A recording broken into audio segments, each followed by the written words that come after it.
When the storm finally broke and the hillside collapsed, Evan Rourke thought he'd found an old root cellar. He opened the rusted door and stepped inside. What he saw made him scream. A blood-stained jacket hanging on a shelf, his brother's jacket, the one from the hunting accident 30 years ago. But this jacket had 2 bullet holes, not 1. His father had said it was burned. His father had lied. And beneath the jacket, Evan found ledgers filled with names, dates, and his father's handwriting logging something called The Watch. Subscribe and tell me where you're watching from, because what Evan uncovered next would destroy everything he thought he knew about his family and his valley. The storm had broken overnight. Evan Rourke guided his mare along the fence line, mud sucking at her hooves. He needed to check the posts before the ground firmed. Nate called from ahead. "Boss, you better see this." Evan dismounted and walked to where his ranch hand stood. The north slope had collapsed. Fresh earth lay in jagged sheets across the switchback. A steel door jutted from the hillside, rust blooming at its edges. "What the hell?" Evan said. "Looks old," Nate said. "Military, maybe?" Evan approached the door. Poured concrete framed it. The wheel lock sat half-turned, jammed by decades of corrosion. He grabbed it with both hands and pulled. Metal shrieked. The door swung inward, releasing air that smelled of damp paper and rot. "Stay back," Evan said. He pulled his flashlight and stepped inside. The beam swept across metal shelves stacked with ledgers, boxes, and dust-caked equipment. A fan unit hung dead from the ceiling. He moved deeper, boots crunching on grit. A box sat at eye level, labeled in faded marker. ER, his childhood nickname. His hands shook as he lifted the lid. A jacket lay folded inside. Dark stains crusted the fabric. 2 ragged holes punched through the chest. He knew that jacket. Gabe had worn it the day of the hunting accident 30 years ago. Evan screamed. The sound echoed in the concrete space. He dropped the lid and stumbled backward, knocking a shelf. Something clattered to the floor. "You okay?" Nate shouted from outside. Evan forced breath into his lungs. "Yeah, fine." He shoved the box back onto the shelf and grabbed the lid. His pulse hammered in his ears. The jacket should have been burned. His father had burned everything after the accident. "Find anything?" Nate asked when Evan emerged. "Old supplies. Worthless." "We should report it," Nate said. "Not yet," Evan said. "I need to check permits first. Liability." Nate frowned but nodded. They walked back to the horses. Evan's mind raced. The jacket had 2 holes. Gabe had only been shot once. His father had said it was an accident, that Gabe had startled a deer hunter. But the jacket told a different story. Evan mounted and turned his mare toward the house. He needed to go back alone. He needed to understand what his father had hidden before. Anyone else saw it. The bunker waited in the hillside. Its door hung open. Its secrets breathed into the valley air. Evan returned at dusk. He carried a flashlight, a dust mask, and a camera. He told himself he was documenting for insurance. He knew he was lying. The bunker smelled worse at night. He stepped inside and swept his beam across the shelves. Ledgers stood in neat rows, spines labeled by year. He pulled one from 1982 and opened it. His father's handwriting filled the pages. Neat columns tracked names, dates, and inventory. Night Watch appeared every 3rd entry. Ammunition counts ran down the margins. He recognized surnames from church, from town council, from the feed store. "What were you doing?" Evan whispered. He photographed pages and returned the ledger. A breaker box hung on the far wall. He flipped switches until a bare bulb sputtered to life overhead. Yellow light filled the space, making it real. The room was practical. No theatrics, just shelves, a metal desk, and folding chairs. A coffee maker sat unplugged in the corner. Someone had worked here regularly, comfortably. Evan opened another ledger from 1979. More names. More watches. One entry stopped him. Subject detained, North Route. Clint coordinating. Release pending. Clint Harrow had been sheriff then. He was retired now, living 3 miles down the valley road. Evan's hands trembled as he photographed the page. He checked his watch. He had been inside 20 minutes, long enough to attract questions if Nate drove past.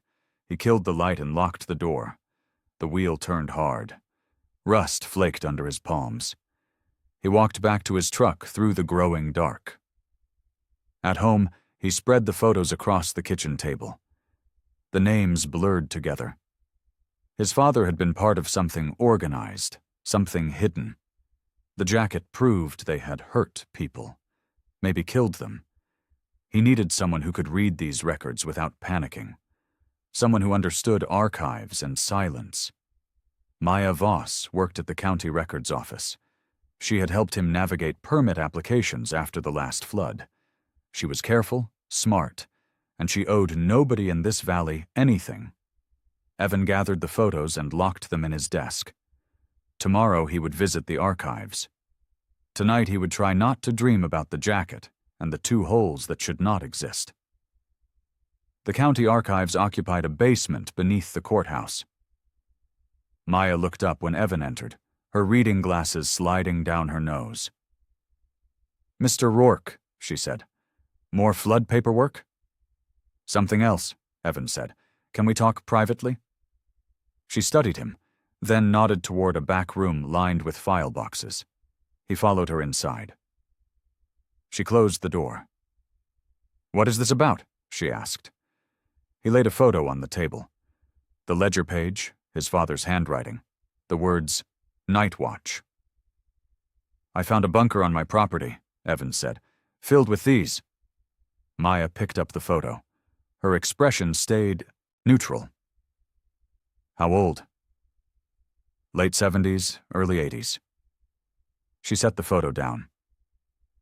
"Have you touched anything else?" "I took pictures, locked the door." "Good," she said. "This looks like civil defense records. Some counties repurposed those programs after official funding dried up. Community watch groups, volunteer coordination." "What kind of coordination?" "That depends," Maya said. "Was there anything else inside?" Evan hesitated. "Personal effects, labeled evidence bags." Her jaw tightened. "You need to document everything before you disturb it further. Photos, timestamps, chain of custody. If this is what I think it is, it becomes a legal matter fast." "What do you think it is?" "Unlawful detention," Maya said. "Maybe worse. These programs went off book sometimes. People convinced themselves they were protecting their towns." Evan felt cold. "Can you help me document it?" "I can advise," Maya said. "I cannot participate directly without risking my job, but I can tell you what protocols to follow." "That is enough." "Be careful," she said. "If this implicates people who are still alive, they will protect themselves. Hard." Evan nodded. He took the photo and left. Outside, clouds gathered over the valley. Rain again. More mud, more erosion, more things buried coming into daylight. He drove home and texted Nate to meet him at the bunker after dark. They would photograph everything properly this time. They would build a record that could not be erased. The decision pulled him deeper. There was no neutral ground anymore, only forward into whatever his father had left behind. Clint Harrow's truck appeared in Evan's driveway the next morning.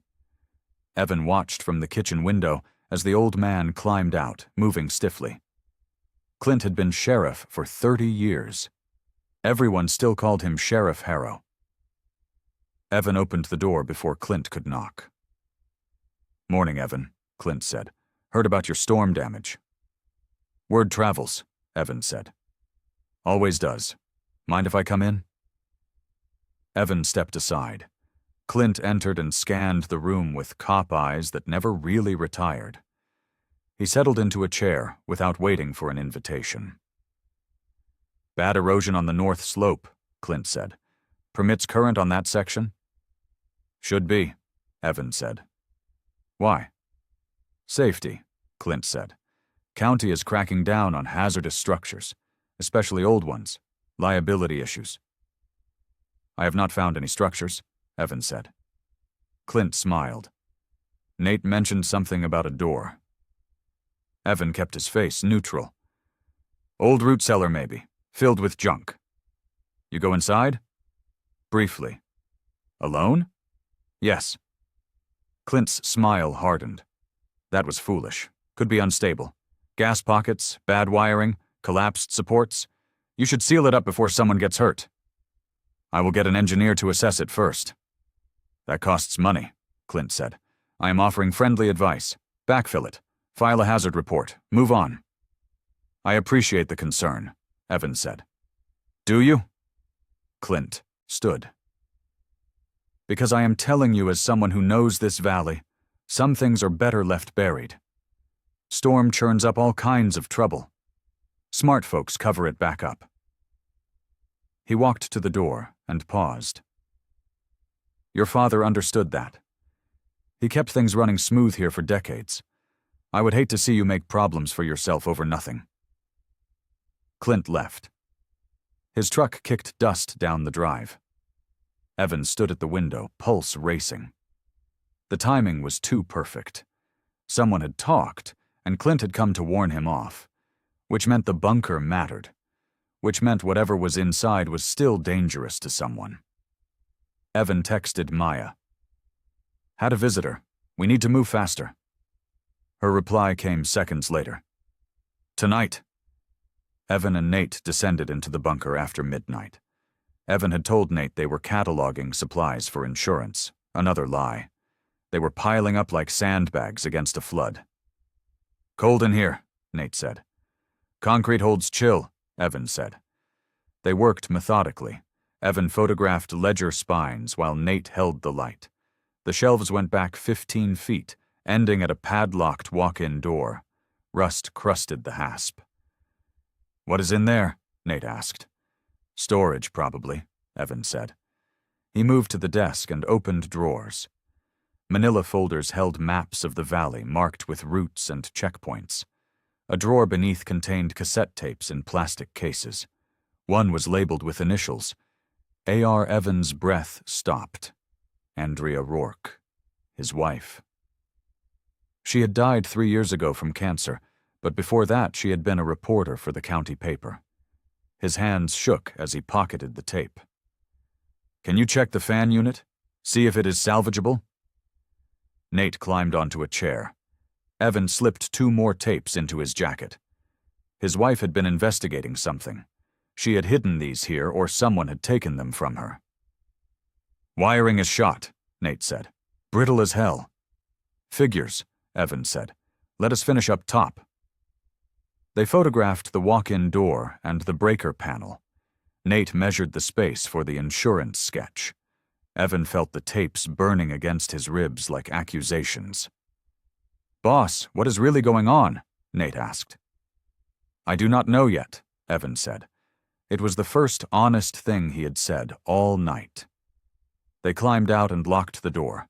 The valley spread below them, dark except for scattered porch lights. Evan wondered how many of those houses held people who knew about the bunker. Go home, Evan told Nate. I need to think. You should not be out here alone. I will be fine. Nate hesitated, then walked to his truck. Evan waited until the taillights disappeared before returning to the bunker. He had lied again. He was never fine anymore. Not since Andrea died.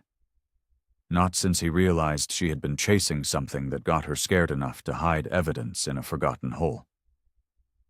He locked the door and drove home. The tapes waited in his jacket.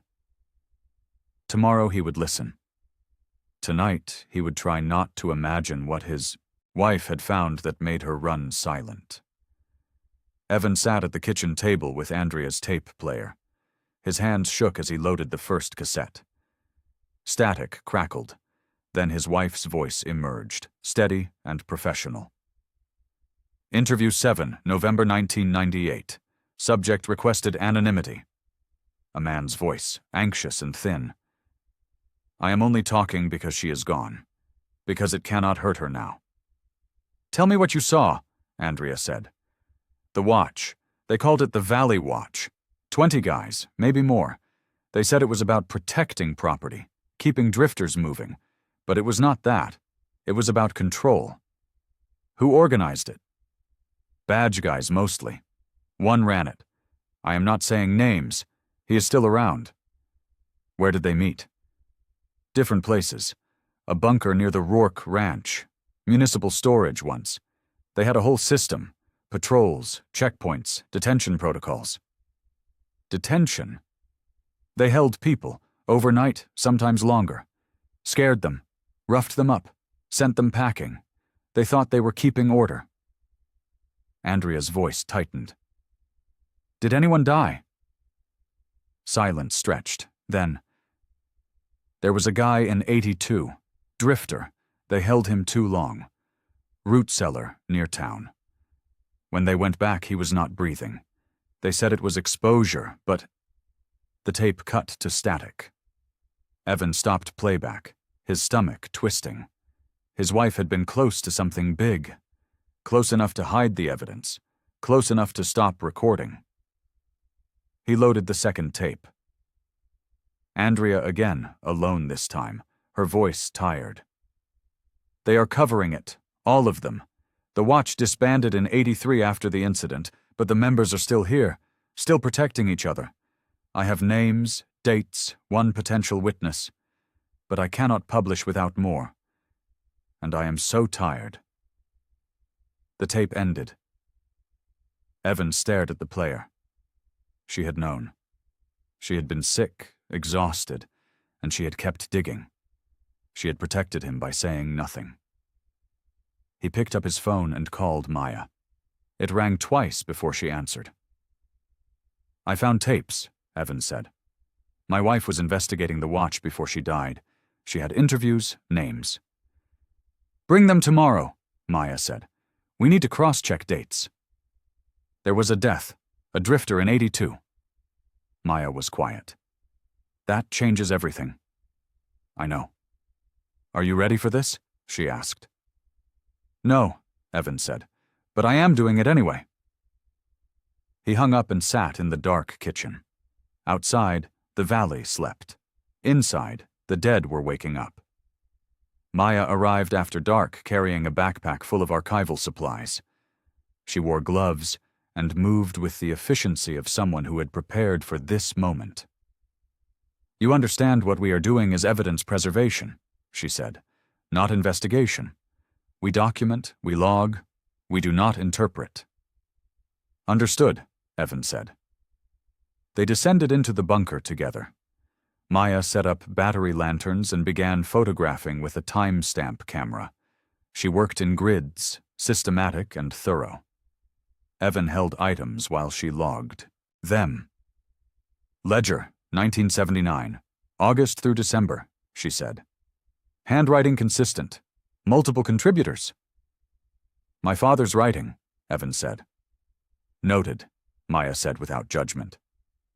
They reached the walk-in door. Maya traced the wiring with her flashlight. It ran to the sealed switch panel behind the breaker box. Do not energize it, Maya said. Not until daylight. We need proper ventilation and backup. She pulled a ledger from 1982 and opened it carefully. Her finger stopped on a June entry. Look at this, she said. Evan leaned close. The entry read, Subject JM, June 14th. Detained for questioning, uncooperative, transferred to municipal holding, Clint managing. June 14th, 1982, Maya said. That matches an unsolved missing person case. Drifter named James Mercer. Last seen hitchhiking through the valley. Never reported found. Evan felt cold spreading through his chest. They killed him. We do not know that yet, Maya said, but we have enough to request a state review. They worked for another hour, logging boxes and mapping the space. When they finished, Maya sealed everything with evidence tape and photographed the seals. "We come back tomorrow with gloves and better lighting," she said. "We open that walk-in door properly. We document everything inside before anyone can stop us." "Clint will try," Evan said. "Let him," Maya said. "We are following protocol. We are preserving potential evidence. We are doing nothing illegal." They locked the bunker and walked to their vehicles. The valley spread below them, peaceful under stars. Evan wondered how many valleys across America had bunkers like this, buried truths waiting for a landslide. "Thank you," he said. "Do not thank me yet," Maya said. "We have not hit the hard part." She drove away. Evan stood alone on the hillside. The hard part was coming. The hard part was always coming. But this time he would not look away. Ruth Calder appeared at Evan's door 2 days later. She wore council attire and carried a folder stuffed with papers. Her smile was practiced and warm. "Evan, do you have a moment?" He let her in because refusing would draw attention. Ruth settled at the table and spread papers like a sales pitch. "The council has been reviewing storm damage claims," she said. "Your property qualifies for expedited relief. $20,000 for erosion mitigation, favorable terms on your grazing contracts." "What is the catch?" Evan asked. Ruth's smile thinned. "No catch, just standard compliance. You backfill that hazardous structure on the north slope, sign a safety waiver, and we process your claim within a week. I need to document liability first. The county engineer can handle that. We just need the site secured before someone gets hurt. You understand the exposure you are carrying." "I understand perfectly," Evan said. Ruth slid a waiver across the table. "Sign here. We will have a crew out Monday. By Wednesday you will have your check and clear permits." Evan read the waiver. It absolved the county of any responsibility for the bunker contents, designated it as a hazardous nuisance, and authorized immediate demolition and fill. "This erases everything inside," he said. "There is nothing inside but junk and danger," Ruth said. "Unless you think otherwise?" Her eyes were flat. She knew. Not everything, but enough. "I need to think about it," Evan said. "The offer expires Friday," Ruth said. "After that, code enforcement begins formal violation proceedings. Your bank will receive notice. Your appraisal will reflect the liability. You understand how that impacts your financial position." She gathered her papers and stood. "Your father was a practical man, Evan. He knew when to move forward and when to let go. I hope you inherited that wisdom." She left. Evan stared at the waiver. 20,000 and silence, or poverty and truth. The choice his father had made 100 times. The choice that had built this valley on buried bodies and enforced forgetting. He picked up his phone and called Maya. "They are trying to bury it," he said. "Financial pressure, code violations. They want it gone by Monday." "Then we open that walk-in door tonight," Maya said. "We document everything and we call the state investigator I know. We do it now or we lose it forever." "Tonight," Evan agreed. He hung up and tore the waiver in half. The choice was made. He had picked truth over comfort, and there was no easy way back. The valley would fight him now. The old order would close ranks. But his wife had died trying to crack this open. His brother carried scars from it. The drifter named James Mercer had vanished into it. Evan would finish what they started, even if it cost him everything. Evan, Maya, and Nate returned to the bunker at first light. Nate stayed topside as lookout while Evan and Maya descended with battery lanterns and bolt cutters. "We document first. Open second," Maya said. She photographed the walk-in door from 3 angles, logging the timestamp. Evan cut the rusted padlock. It fell with a dull clang. He pulled the door open. Stale air rushed out, carrying the smell of mildew and old paper. The walk-in room was smaller than expected. Shelves lined 3 walls, packed with cassette tapes, Polaroids, and rolled maps. A metal cabinet stood in the corner. Evan opened it carefully. Inside were Ziploc bags labeled with dates and initials. Each contained personal effects: a wallet, a watch, a hunting knife, clothing items, evidence bags. Someone had cataloged these like crime scene artifacts. "This is not storage," Maya said. "This is documentation of detention." She photographed each bag without touching them. Evan unrolled a map and spread it on the floor. The valley roads were marked with colored pins and handwritten notes. North checkpoint, south route, holding sites. They had a whole system, Evan said. Civilian detention, Maya said. Unlawful imprisonment. This is serious criminal activity. She pulled a Polaroid from a shelf. It showed a young man sitting on a cot, looking at the camera with hollow eyes. The date stamp read June 1982. "James Mercer," Maya whispered. Evan felt sick. The man in the photo was alive. Scared, but alive.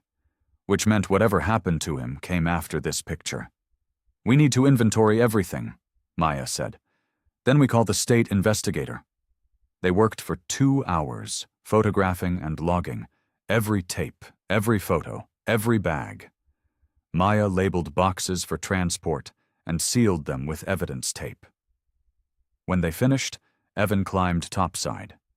Nate stood near the trucks, watching the road. "Anything?" Evan asked. "Clint drove past an hour ago," Nate said. "Slowed down but kept going." "He knows we are here," Evan said. "Probably," Nate said. "What did you find?" "Enough to ruin a lot of reputations." Nate nodded slowly. "You need to be careful, boss. These people do not play fair." "I know," Evan said, "but neither do we. Not anymore." They loaded the evidence boxes into Maya's SUV. She would take them to the archives and make duplicate scans before the state investigator arrived. Insurance against disappearance. As they locked the bunker, Evan looked across the valley. Smoke rose from distant chimneys. People were waking up, making coffee, starting their days. Most of them had no idea what had been done in their name decades ago. But they would soon. And the valley would never be the same. Maya spread documents across the archive's backroom table. Evan sat beside her, exhausted and wired. They had been cross-referencing records for 3 hours. "Here," Maya said. She pointed to a council minute from March 1979. "Civil Defense Auxiliary Volunteer Coordination, signed by Sheriff Clint Harrow and Council Chair William Calder." "Ruth's father," Evan said. "And here." She pulled another sheet. "Ammunition requisition form, same year, signed by your father as auxiliary coordinator." Evan's stomach twisted. His father had not just participated, he had organized. "The program was officially defunded in 1978, Maya said, "but these records show it continued under local direction for at least 5 more years, without federal oversight or legal authority." "How did they justify it?" Evan asked.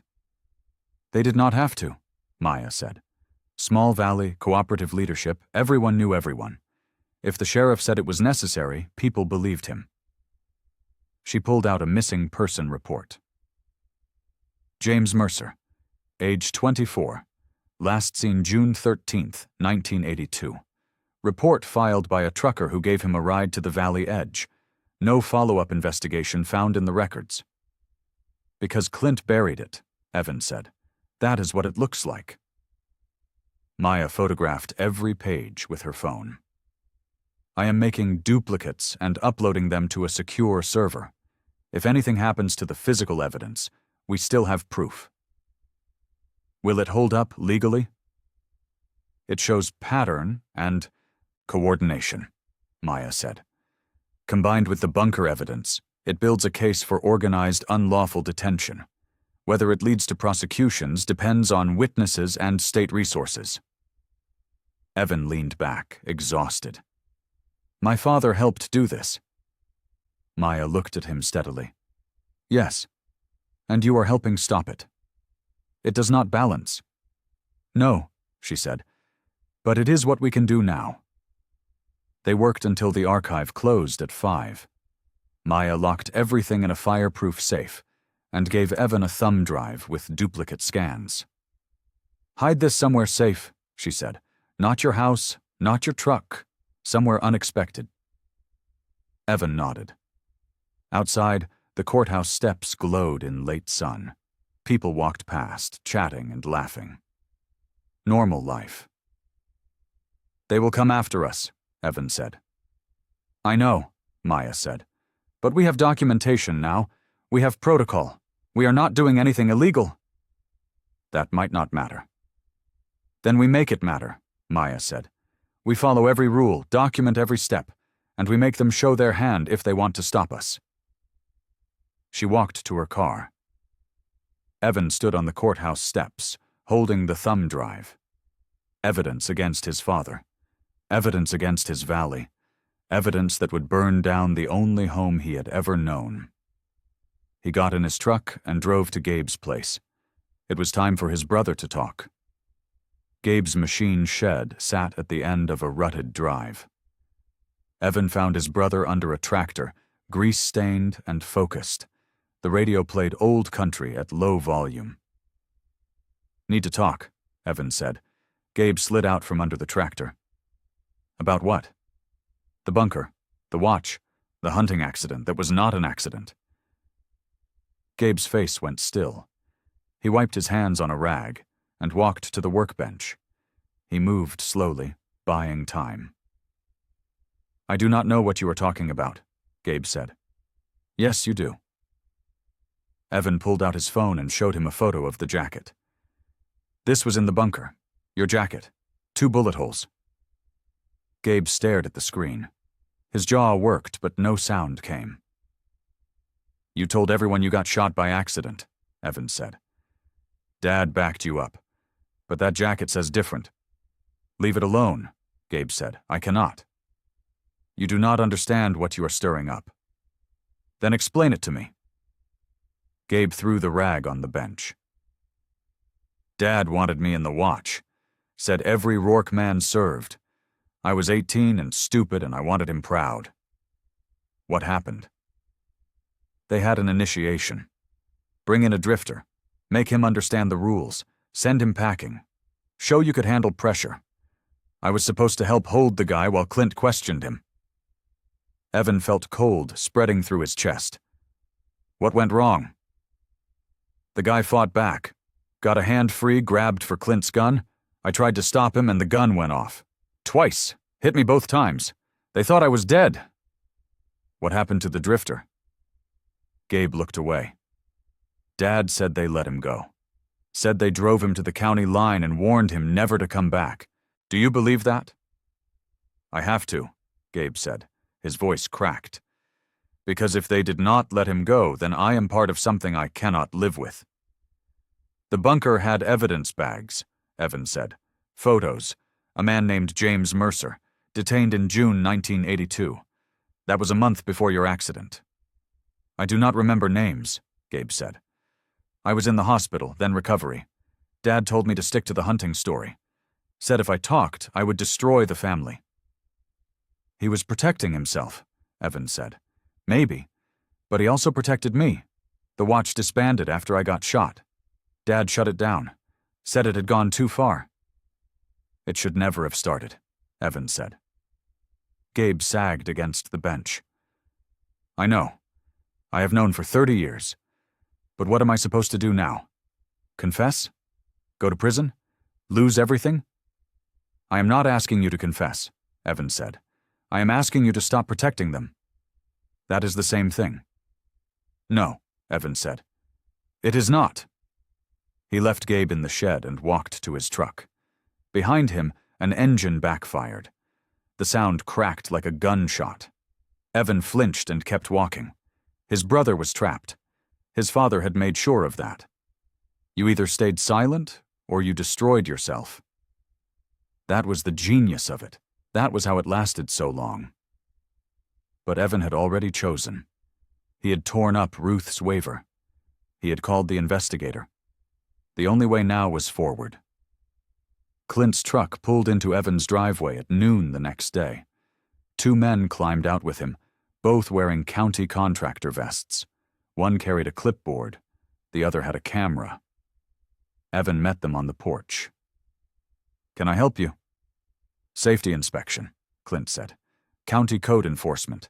We need to assess the hazardous structure on your north slope."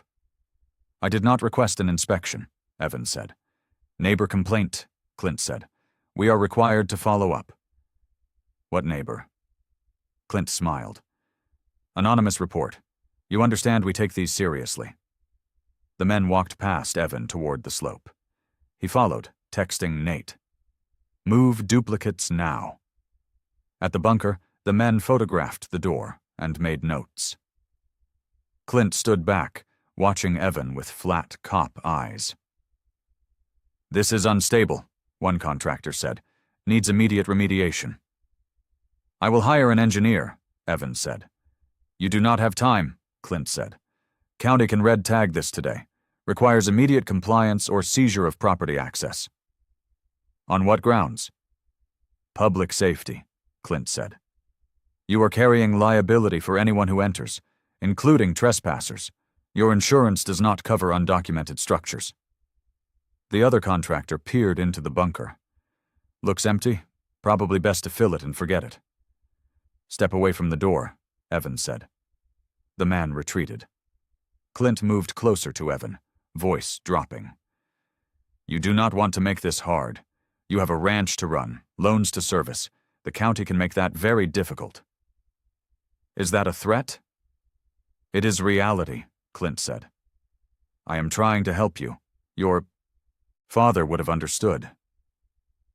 "My father is dead," Evan said, "and I am not him." Clint's smile vanished. "Then you are making a mistake. Walk away from this, Evan. Fill the hole. Move on." "No." "Think about what you are risking. Your land, your contracts, your family name. All for something that does not concern you." "It concerns everyone," Evan said. Clint studied him for a long moment. Then he nodded to his men. They walked back to the truck, making notes. "You have 72 hours to submit remediation plans," Clint called. "After that, we issue violations and notify your lender." They drove away. Evan stood on the slope, pulse hammering. His phone buzzed. "Nate, copies secured at my place." Evan replied.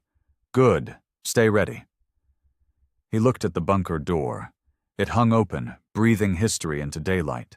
Clint wanted it buried. Ruth wanted it forgotten. Everyone wanted silence. But silence was the crime.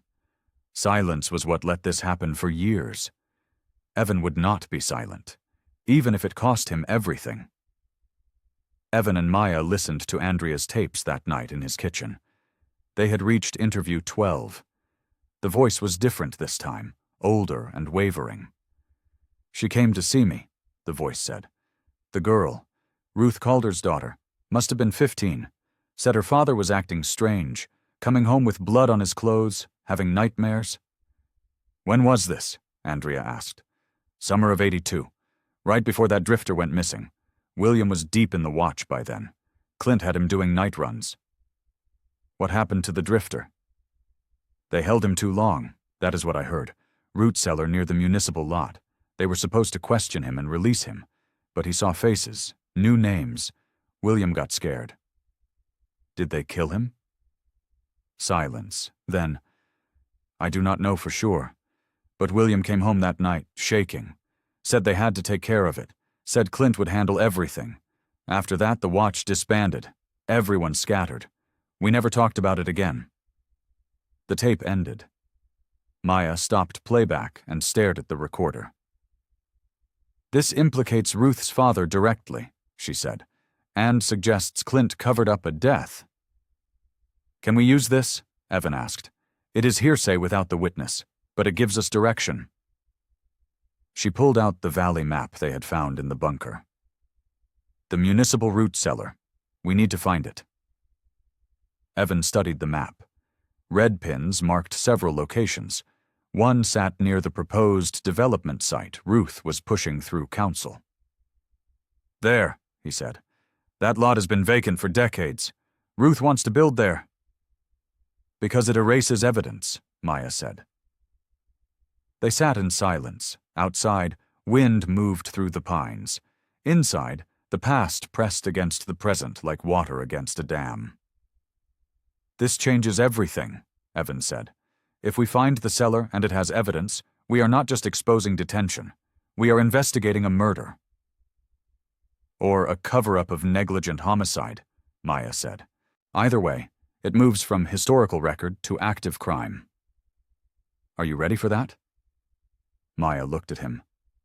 My daughter is 10. I want her to grow up in a place where people face consequences, where truth matters. So yes, I am ready. Evan nodded.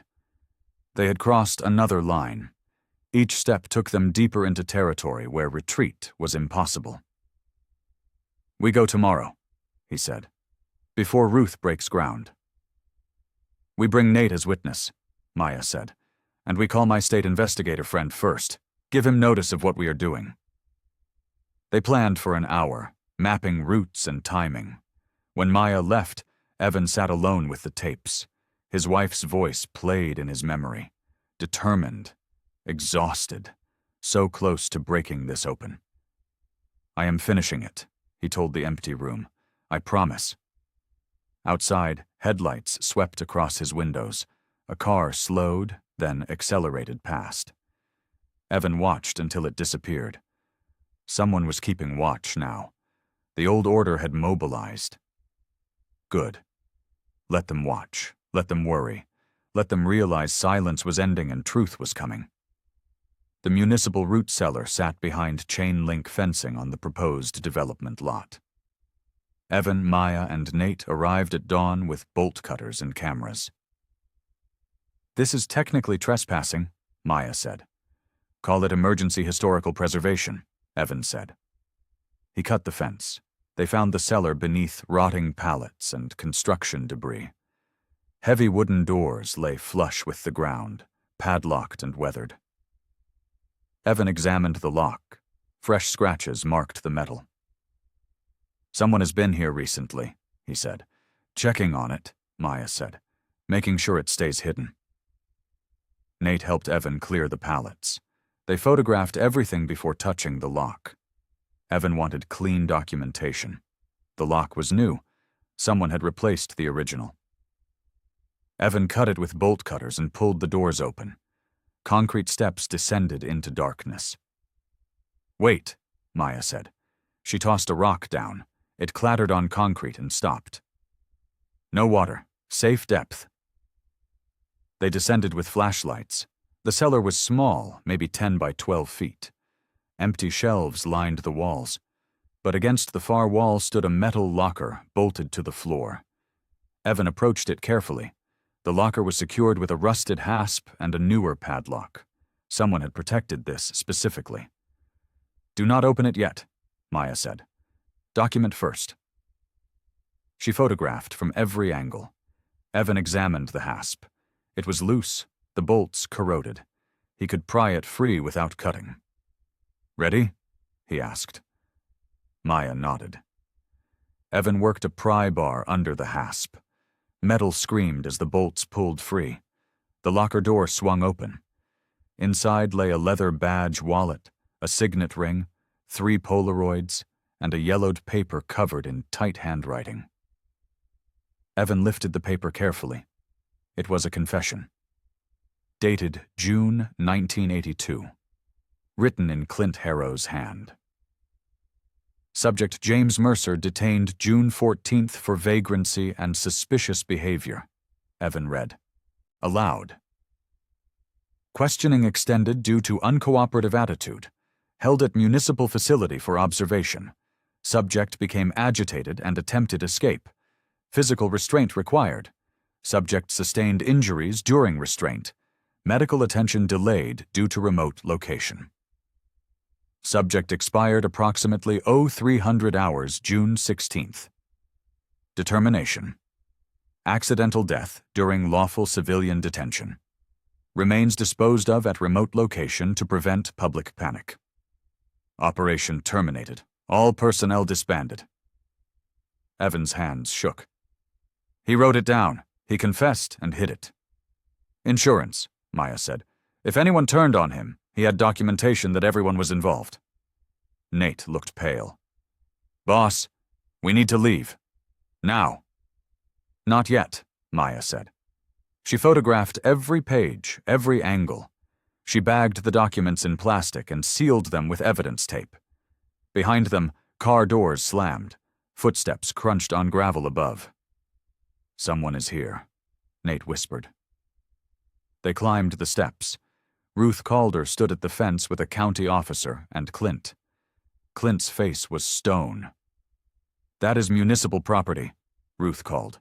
You are trespassing. We are preserving evidence, Maya called back.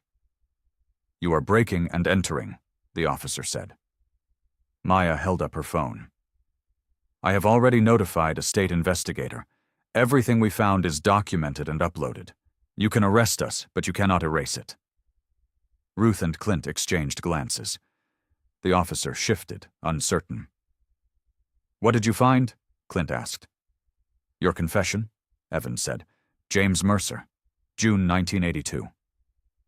Clint's face went gray. Ruth stepped back toward her SUV. The officer looked confused. I do not know what you think you found, Clint said, but you have no authority here. Neither do you, Maya said. Not anymore. Rain began to fall. Thunder growled across the valley. The standoff held, pressure building like the storm. Evan climbed out of the cellar carrying the evidence bags. He walked toward the fence, toward Clint, toward the moment everything broke open. On Maya's windshield, someone had scratched a message into the dust. Backfill or we will. Ruth's bank letter arrived 2 days later. Evan tore it open standing at his mailbox. The appraisal on his ranch had dropped 40%. His balloon payment had accelerated. He had 30 days to cover the gap or face foreclosure. He drove to town and found Ruth at the council office. She agreed to meet in the conference room, all professional courtesy and concern. This is unfortunate, Ruth said, spreading the bank paperwork. Property with unresolved code violations always takes a hit. The violations are fabricated, Evans said. The bunker is undocumented and hazardous. That is fact. The cellar access was illegal trespass. Also fact. Lenders see liability. You orchestrated this, Evans said. Ruth smiled. I manage municipal development and fiscal oversight. The bank makes its own decisions. Your father helped kill James Mercer, Evans said. Her smile vanished. My father was a dedicated public servant who maintained order in a difficult time. Whatever you think you found proves nothing. Clint's confession proves plenty. A yellowed paper anyone could have written? Ruth leaned forward. Listen carefully. You have 30 days to cover $60,000 or lose your ranch. But I can help. The council has emergency relief funds. I can fast-track approval, grant a variance on the violations, and restore your appraisal. In exchange for? You backfill both sites. You stop this investigation. You let the valley heal instead of tearing it apart. You mean cover it up, Evans said. I mean protect people from ancient mistakes that cannot be fixed. James Mercer is dead. My father is dead. Your father is dead. Dragging their names through investigations helps no one. It helps truth, Evans said. Truth is expensive, Ruth said. Ask your brother. Gabe has code violations too. Shed permitting, environmental compliance. I could make those go away, or not. Evan felt cold rage spreading through his chest. You are threatening my family. I am offering solutions, Ruth said. Take the help. Keep your land. Move forward. No. Ruth's expression hardened. Then you lose everything. The ranch, your contracts, your standing in this community. Is that worth exposing mistakes made before you were born? Yes, Evan said. He left the conference room.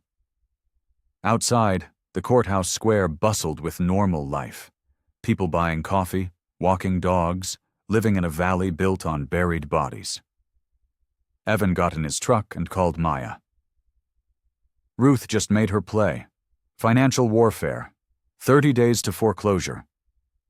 Can you cover it? Not without selling cattle at a loss or liquidating everything. She is forcing your hand, Maya said. I know. But we are forcing hers, too. We have the confession. We have the state investigator arriving next week. If she buries us, it makes her look guilty. Unless we are buried so deep no one hears us, Maya said. Evan sat in his truck, watching rain speckle the windshield. He had bet everything on truth. Now the bill was coming due. We open the municipal locker tomorrow, he said. We document everything before they can stop us. And we get it to the investigator before Ruth moves. Evan, if they get desperate... I know, he said. But we are already past desperate. This is the only play left. He hung up and drove home through the rain. The valley spread around him, green and peaceful.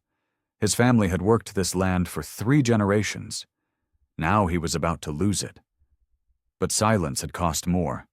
Silence had buried James Mercer. Silence had crippled Gabe.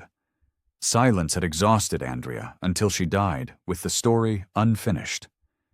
Evan would not add to that cost, even if payment took everything he had left. Evan recorded his statement that night at the kitchen table. Nate sat across from him, witnessing. The camera light blinked red. My name is Evan Rourke. I am the owner of the Rourke Ranch in the valley. On April 7th, I discovered a sealed bunker on my property exposed by storm erosion. Inside, I found evidence of organized unlawful detention operated by a group calling itself the Valley Watch between 1979 and 1983. He detailed everything: the ledgers, the tapes, the confession. He named Clint Harrow as coordinator. He named his own father as participant. He named William Calder and a dozen others. The evidence suggests James Mercer died during detention in June 1982, and that his death was covered up by Sheriff Clint Harrow with the assistance of other watch members. I am providing this statement and all documented evidence to state investigators with the request that they pursue criminal review. He stopped recording. Nate took the camera and thumb drives. I will get these to the investigator you named. If anything happens, he gets everything. Thank you, Evan said. Boss, are you sure about this? You are about to burn a lot of bridges. The bridges were already burning, Evan said. I am just pointing at the smoke. Nate left. Evan sat alone in the kitchen. Headlights turned into his drive. He tensed, then relaxed when he recognized Gabe's truck. His brother looked 10 years older. He sat at the table without speaking. I heard about the bank, Gabe finally said. News travels, Evan said. Ruth came to see me, offered to make my violations disappear if I convinced you to stop. What did you tell her? I told her to leave. Gabe's hands shook. I have been scared for 30 years. Scared of prison, scared of losing everything, scared of the truth. But you are not scared. And I am tired of being the only one carrying it. You do not have to testify, Evan said. Maybe I do, Gabe said. Maybe that is how I stop carrying it. He pulled a set of keys from his pocket. I will help you open that municipal locker tomorrow. Properly this time, with proper documentation. They will come after you too. Let them, Gabe said. Dad kept me quiet by making me complicit, but I was 18 and bleeding. What is their excuse? Evan felt something in his chest loosen. Not relief, but the weight shifted, shared. We go at dawn, before Ruth can get an injunction. Gabe nodded. They sat in silence as rain hammered the roof. Brothers, finally on the same side. Outside, the valley slept. Inside, the Rourke family was choosing truth, even if it cost them the land their name was built on. Dawn broke cold and gray. Evan, Maya, and Gabe drove to the municipal lot in convoy. The fence showed fresh repairs. Someone had tried to secure it overnight. They knew we would come back, Maya said. Evan cut the new chain. They descended to the root cellar together. Inside, the locker stood open. Empty. No, Evan said. No. He checked the floor, the walls, the corners. Nothing. The confession, the badge, the photos, all gone. They cleaned it. Out, Gabe said. His voice shook. Last night, probably. Maya pulled out her phone. I have photos, digital copies. The evidence exists.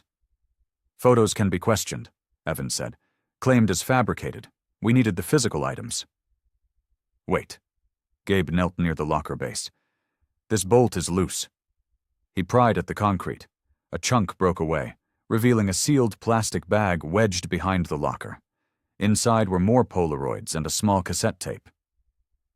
They missed this, Gabe said. Maya photographed the hiding spot before touching anything. Secondary cache. Clint had backup insurance. Evan pulled the tape and examined it. No label, but it was the same brand as the others. We need to listen to this, he said. Thunder rumbled. The cellar walls wept condensation. Above them, vehicles approached. Company, Gabe said. They climbed out carrying the evidence bag. Clint stood at the fence with Ruth and the same county officer. But this time 2 more vehicles blocked the access road. More men climbed out, former watch members. Evan recognized faces from the ledger.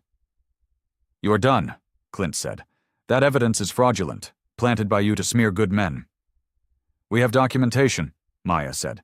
Timestamps, chain of custody. Which proves nothing without the original materials, Ruth said, which you claim were stolen. Convenient. We have enough, Evan said. Do you? Clint stepped through the cut fence. You have photos anyone could fake.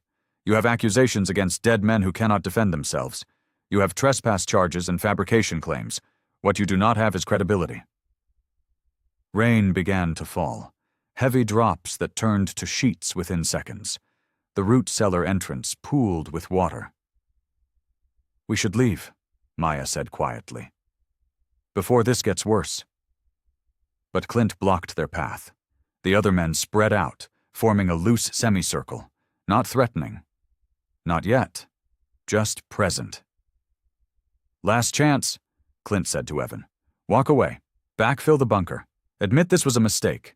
We make the bank pressure disappear. You keep your ranch. And James Mercer stays buried, Evan said. James Mercer was a drifter nobody cared about, Clint said. He does not matter anymore. He matters to me, Evan said.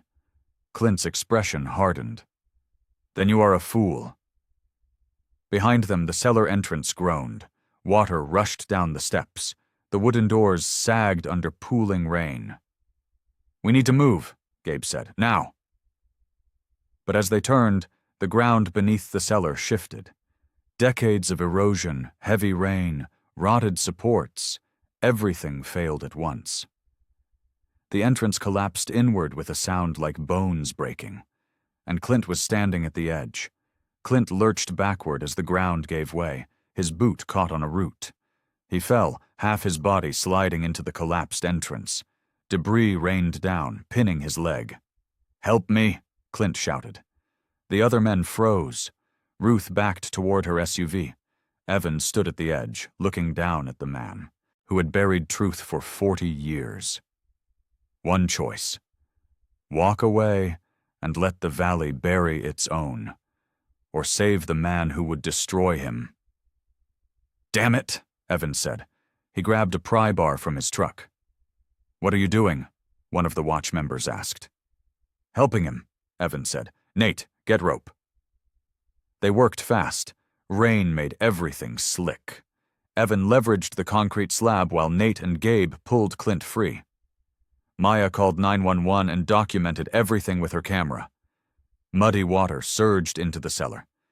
The evidence bag in Evan's jacket stayed dry. Barely. Clint lay gasping on the ground. His leg was bent wrong, blood soaked through his pants. But he was alive. "Why?" Clint asked Evan. "I would have let you fall." "I know," Evan said, "but I am not you." Sirens approached. The watch members scattered to their vehicles.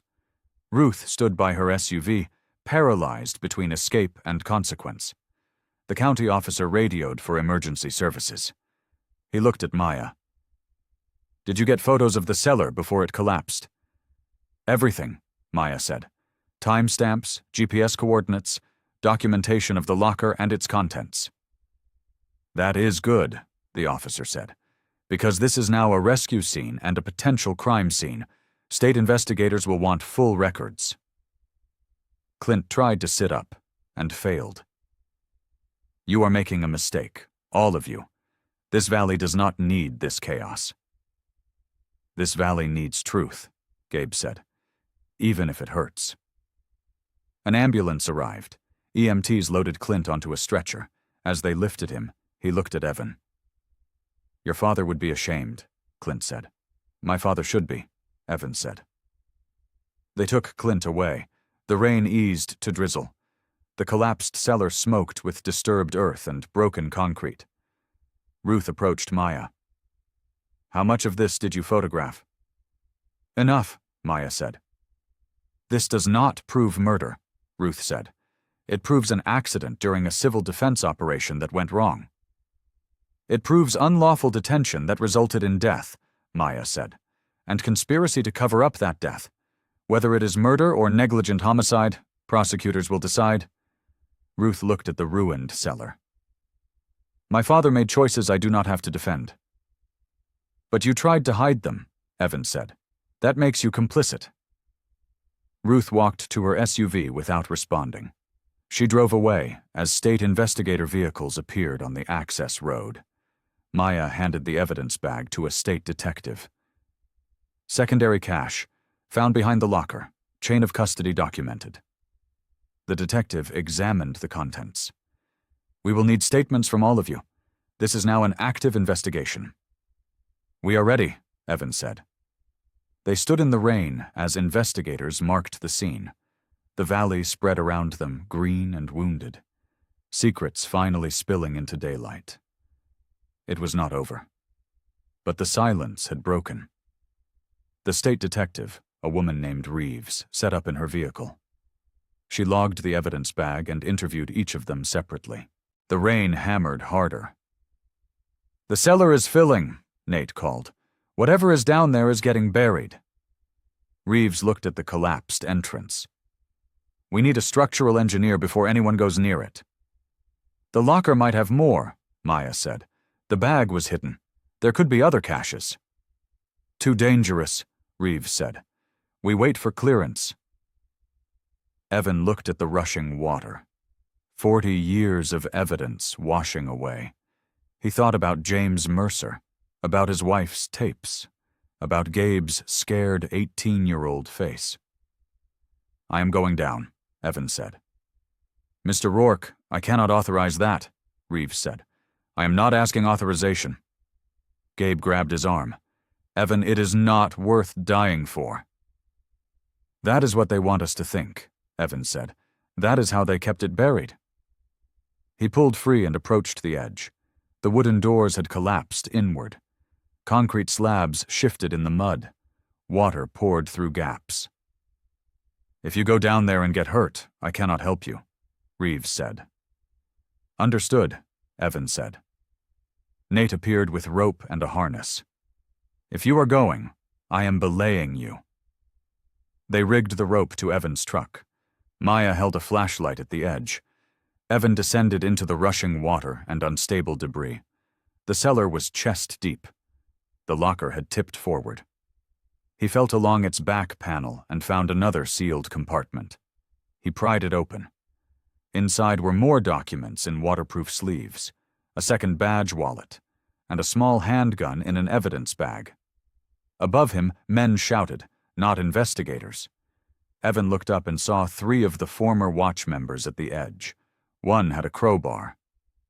"Get out of there," the man said. "Now!" No, Evan said. You are destroying this valley, dragging up ghosts. For what? A drifter nobody knew?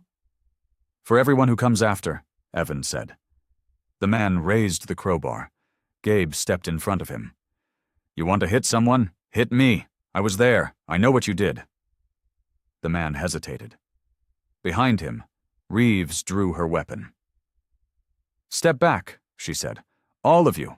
This is an active crime scene. The watch members retreated, but their faces promised this was not over. Evan climbed up with the documents. His hands shook from cold and adrenaline. The evidence bag now held enough to build a case. Photos, weapons, documents, all waterlogged but recoverable. We need to secure this scene, Reeves said. I am calling for additional units and forensic support. Ruth's SUV appeared on the ridge above them. She stood watching, not helping, not hindering, just calculating. Thunder cracked directly overhead. The rain turned to hail. The cellar groaned as more supports failed. Everyone back, Reeves ordered. The whole structure is compromised. They retreated to the vehicles as the cellar collapsed completely. Mud and water and concrete tumbled into darkness. The locker disappeared beneath the earth. But they had what they needed. Blood-stained evidence, Clint's backup confession, the gun that had probably killed James Mercer. Maya sealed the documents in plastic. This is enough. Even without the confession from the first cache, this builds the case. Will it hold up? Evan asked. With our documentation and Gabe's testimony, yes, Maya said. It proves systematic detention and provides physical evidence linking to Mercer's death. Gabe stood in the rain, watching the collapsed site. I should have talked 30 years ago. You were scared and hurt, Evan said. You are talking now. That is what matters. More state vehicles arrived. Forensic teams. Evidence recovery. The valley was about to be turned inside out. Ruth drove down from the ridge. She approached Reeves. I want to make a statement about my father's involvement and the pressure campaign to bury this investigation. Reeves nodded. We will need that recorded and signed. Ruth looked at Evan. I thought I was protecting the valley. I was protecting cowards. She got in Reeves's vehicle. The door closed. Through the window, Evan watched her start talking. 30 years of silence breaking into words. The storm intensified. Lightning struck a tree on the ridge. The burned smell mixed with rain and mud. Reeves ordered everyone back to the main road. They loaded equipment as the cellar site became a lake. Evan checked the evidence bags one more time. Everything was secure. But then Maya's phone buzzed. Bank notification, she said, face pale. Foreclosure proceedings initiated. Immediate seizure authorized. They moved faster than I thought, Evan said. A sheriff's vehicle appeared. Not Clint this time. His replacement, a younger man Evan did not know well. He climbed out with legal papers. Evan Rourke, I have a seizure order for ranch assets pending loan default. The payment is not due for 3 more weeks, Evan said.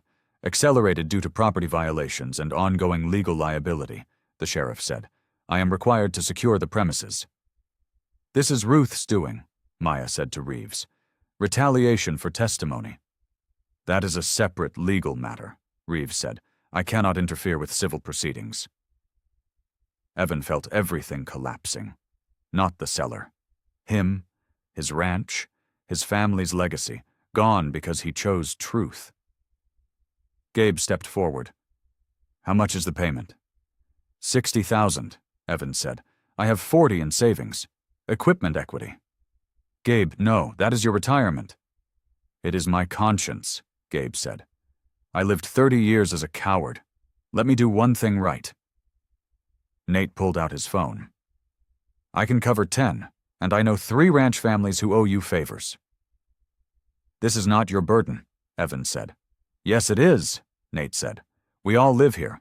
We all benefit when truth wins. Maya made calls. Within an hour, promises came in, enough to cover the payment, enough to stall the seizure. But then Reeves got a call. She listened, face darkening. She turned to Evan.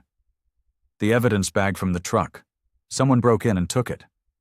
"What?" Evan felt sick. "When?"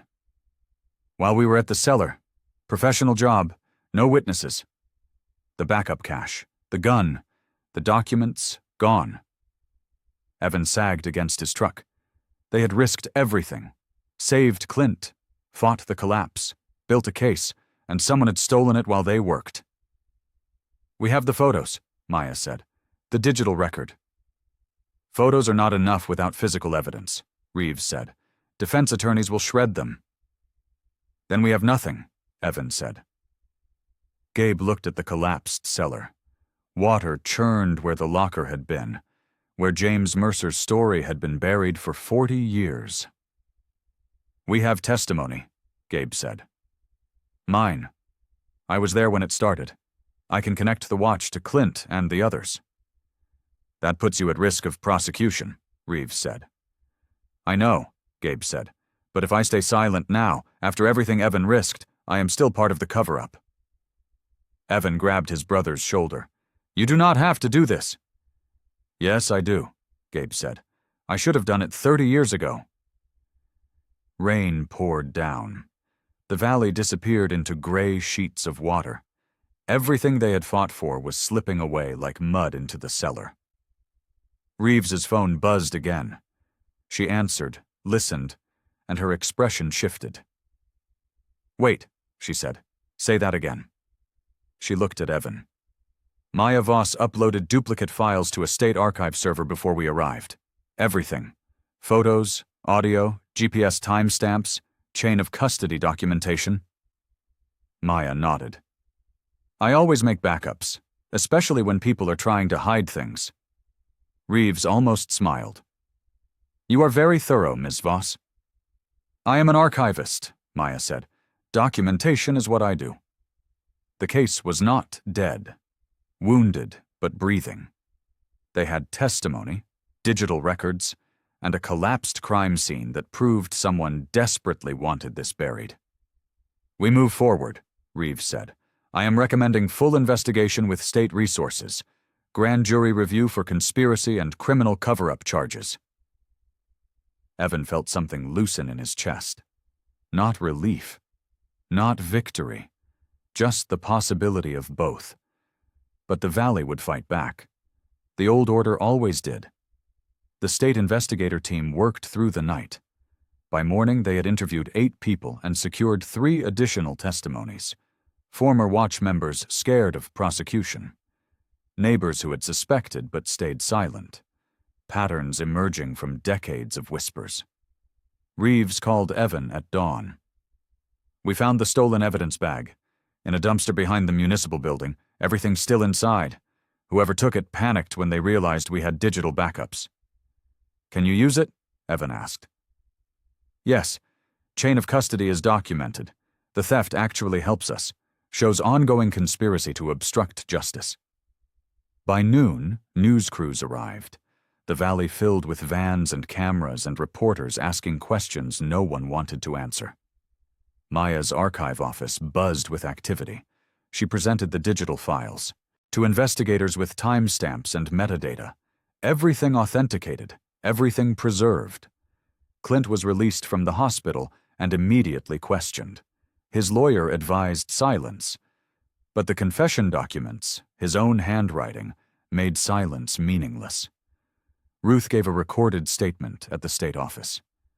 3 hours detailing her father's involvement, the pressure campaigns, the financial warfare she had orchestrated. She claimed she was protecting the valley's reputation. Investigators called it obstruction. The county council held an emergency meeting. Ruth resigned as chair. 2 other members stepped down. The old guard was crumbling. Evan and Gabe sat in a conference room giving formal statements. A stenographer recorded every word. Their father's name appeared dozens of times. Each mention felt like chipping away at a gravestone. Did your father ever express remorse? Reeves asked Gabe. No, Gabe said. He said they were protecting people, keeping order. He thought he was a good man doing hard things. And you? Reeves asked Evan. Knowing your father was involved, do you regret pursuing this? Evan thought about Andrea's tapes, about James Mercer's photo, about the jacket with 2 bullet holes. No, Evan said. My father was wrong. Saying that does not make me a bad son. It makes me honest. The statement took 6 hours. When they finished, dusk was settling. The valley glowed gold and peaceful. Beautiful, despite everything. Nate met them at the truck with coffee and sandwiches. Town hall is scheduled for day after tomorrow. Public forum. State investigators presenting findings. That is fast, Evan said. They want momentum, Nate said, before people organize resistance or media loses interest. Will people listen? Gabe asked. Some will, Nate said. Others will hate us forever. That is how these things go. They drove back to the ranch. For the first time in weeks, Evan felt like he could breathe. Not relief, just the absence of immediate danger. His phone buzzed, a text from the bank. Payment extension approved, account under review for resolution. The money from Gabe, Nate, and community members had covered the gap. For now. But Evan knew Ruth's financial warfare had only paused, not ended. Maya called that evening. The task force is official. State-led investigation into unlawful detention and potential homicide. They are assigning 2 prosecutors and a forensic team. How long will it take? Evan asked. Months, maybe years. But it is happening. That is what matters. Evan looked out his kitchen window at the land his family had worked for generations. Land bought with sweat and silence. He had broken the silence. Now he had to live with the cost. Thank you, he said to Maya, for everything. We are not done yet, she said. Town hall in 2 days. That is when things get real. She was right. The investigation was procedural. The town hall would be personal. Neighbors facing neighbors. Truth confronting denial. The valley tearing itself apart or choosing to heal. Evan did not know which would happen, but he would show up. He would testify. He would finish what Andrea had started, even if it meant standing alone. The town hall filled an hour before start time. Every seat taken. People standing along walls. Cameras positioned at the back. The air buzzed with tension and whispered arguments. Evan sat in the front row with Gabe, Maya, and Nate. Reeves and her team occupied a table on the stage. A projector displayed the state seal. Ruth entered and sat in the back.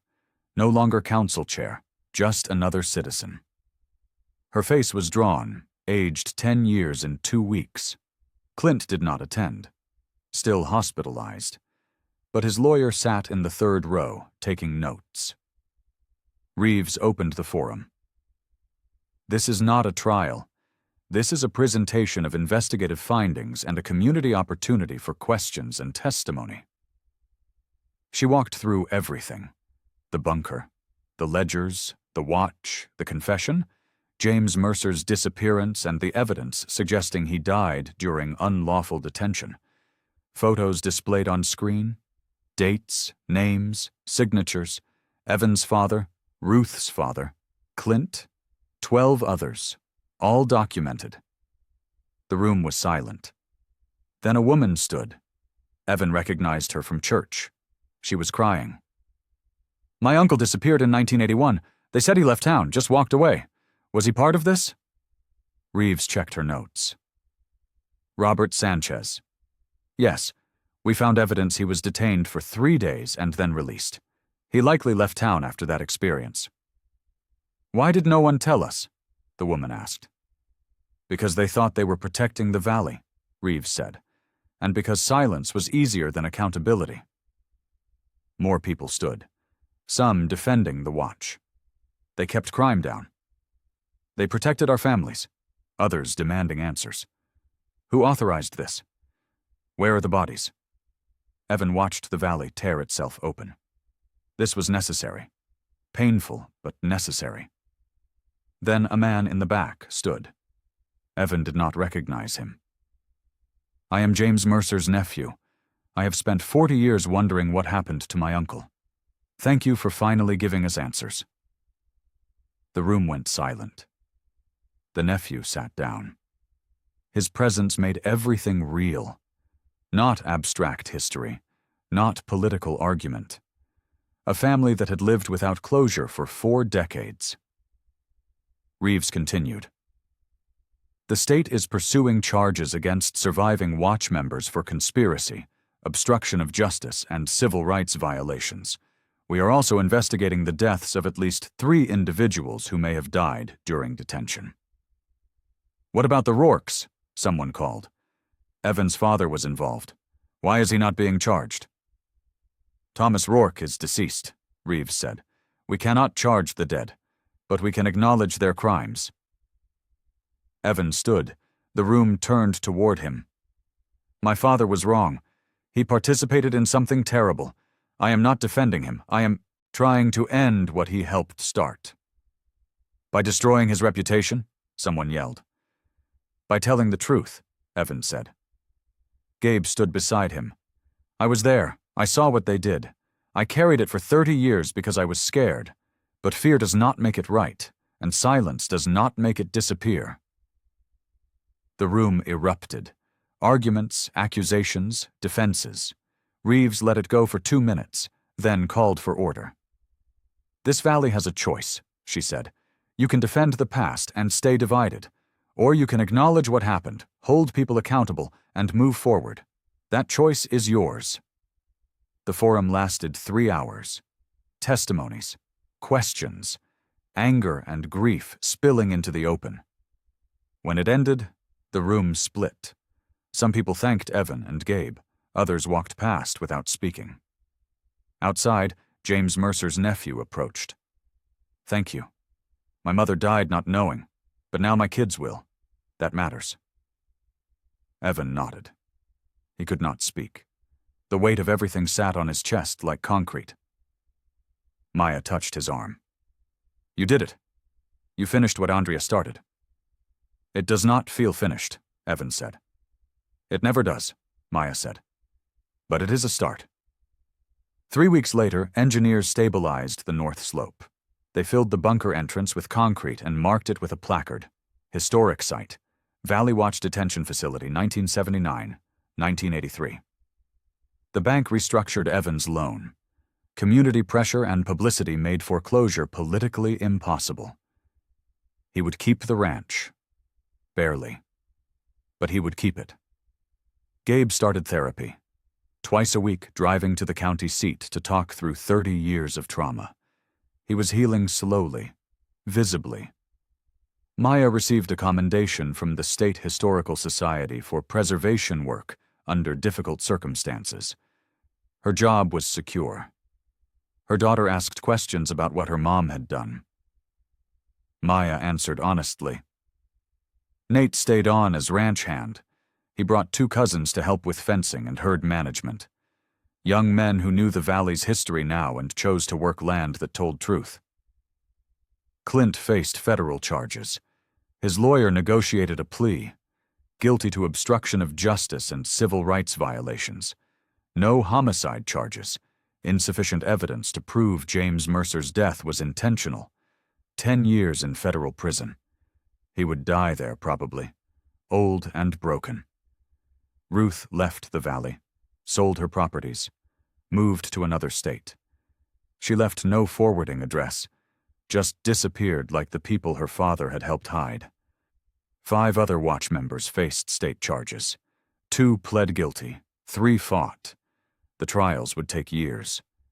But they were happening. That was what mattered.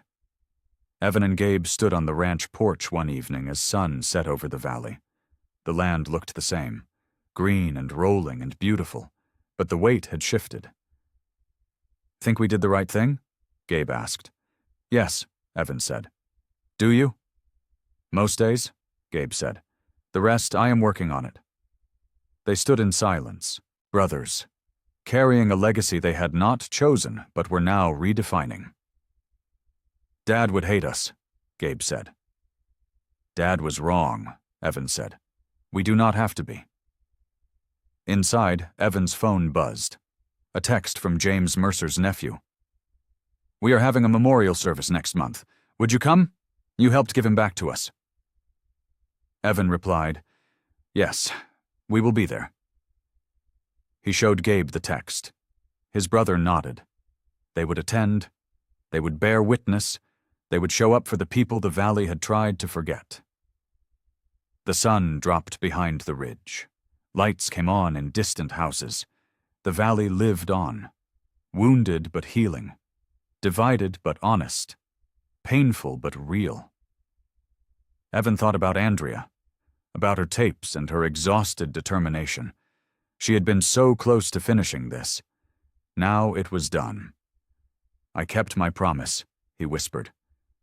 The wind carried his words across the valley, over the filled bunker, over the collapsed cellar, over land that finally held truth in its soil. It was enough. Not everything, but enough. 6 weeks after the town hall, Evan and Maya returned to the North Slope. They carried a simple marker made by a local craftsman, cedar post, brass plaque, honest words. Site of unlawful detention 1979 to 1983, in memory of those who suffered here.